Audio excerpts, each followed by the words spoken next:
In Warrior Strength, you're going to notice that sometimes we have the option to use kettlebells.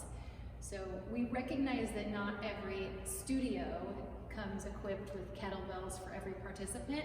So we want to walk you through kettlebell basics, but also how you can use a dumbbell instead if you don't have kettlebells available. So Mickey's going to take you through some sort of basic fundamental moves with the kettlebell, and we're going to talk about form and safety and how to economize your movement so that you're getting the biggest bang for your energy. First, Mickey, why don't we just talk them through how to hold the kettlebell in a racked position. So from this position, just notice that her elbow is tucked in, so it's not winging out to the side, and she has a neutral wrist position. In other words, the wrist isn't flexed at an extreme angle because that could cause damage to the wrist. Also, in a moment, she's going to show you how to rack, and before she does, I wanted to mention about that wrist too, that the kettlebell should never bang into the wrist. Everything about the use of a kettlebell should feel in some ways effortless, even though it's very challenging. I know that sounds counterintuitive, but it should feel fluid. You should feel like you're harnessing momentum.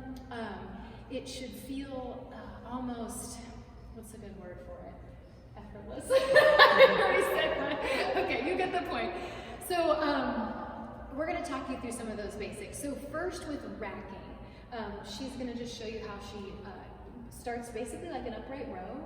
She has this arm as a counterbalance, and she kind of flips the weight up, and it just sort of tumbles into position. Eventually, she's going to show you this with a dumbbell. One of the nice things about a kettlebell is how it just rolls into position. So it's really fluid and beautiful. I was going to say that a lot of these moves are powerful and explosive. So think about your being explosive.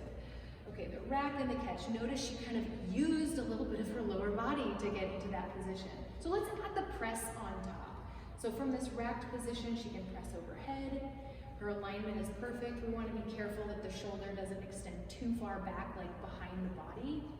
And she pops up. Notice she even uses her legs a little bit to kind of maximize power. So let's talk about more of a clean up from the floor into the racked position with a press. So notice the range of motion just got quite a bit bigger. She's going to pop up into that rack and add the press. So Mickey likes to think of these moves, the clean and the rack and the press, as being like dominoes spilling into one another. So you kind of have to get the first one right, to get the second one right, to get the third one right. If I didn't forget anything, I didn't use the analogy of the zipper. I do like to use that analogy of your thumb coming up the midline as if it's kind of tracing the zipper of your sweatshirt.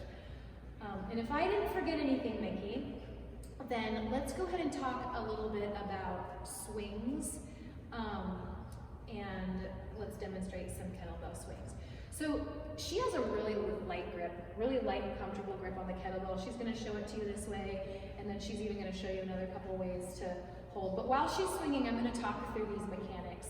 It's a hip hinge. So the first thing that moves on her is her hips as she hinges backwards. Notice how her range of motion stops at about shoulder height. Great profile. Anything above shoulder height, the risks of injury far outweigh the benefit of going overhead, if you know what I mean. I think I said that funny, but I think you get my point. Let's have you swing just a little bit more. And you can hold it the other way that you like to hold the kettlebell. Mickey likes to hold it like this too. Again, the point is it's a nice, comfortable, loose, relaxed grip. Notice how her movement is almost pendulum-like. Her movement is a thrust forward and back. It's not a squat with an a squat with a frontal raise.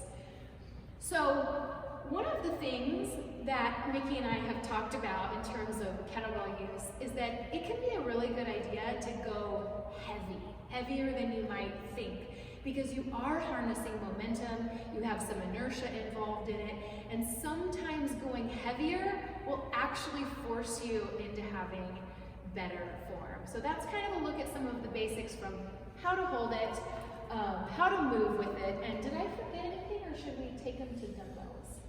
I don't think so. Maybe something about the leg drive.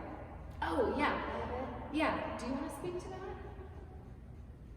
I think it's just really important that you realize it's not a controlled arm movement. It's not even for your upper body, but usually it's the power from your legs and your hips that make your arm move. And that's the domino effect that Ellen was talking about. So by driving your legs down and your hips forward, that's what makes the weight move. That's excellent. All right, let's go ahead and grab a dumbbell. So I like to call that, I have a good visual cue for the top of the leg drive. I call it ugly butt, because we squeeze our butt at the top and it's not the most flattering butt picture. But anyway, it helps us engage correctly. So, And the ugly butt will give you a better butt. And the ugly butt will give you a really nice butt. We digress. Okay, so the dumbbell will work just as well. It just maybe doesn't have that same kind of rolling around your wrist phenomenon, and so it might take a little more practice, but Mickey does it really beautifully. So if you want to take them through the rack and catch. Great. Let's do one more of those. Rack and catch is ab press. Boom. She can't help it. You can see the power coming from her legs, and we haven't even gotten into the clean. Okay, let's add the clean on top of that. Straight up catch, boom. Domino, domino, domino. And how about a swing? So notice how she's grabbing, nice and light, really light. I like that you use the word control. She's not trying to get this hyper controlled grip. Keeping her shoulders actually nice and soft and supple. I can tell that the power and energy is coming from the hip drive. Beautiful. I think that is a nice little intro to kettlebells. Thanks, you guys.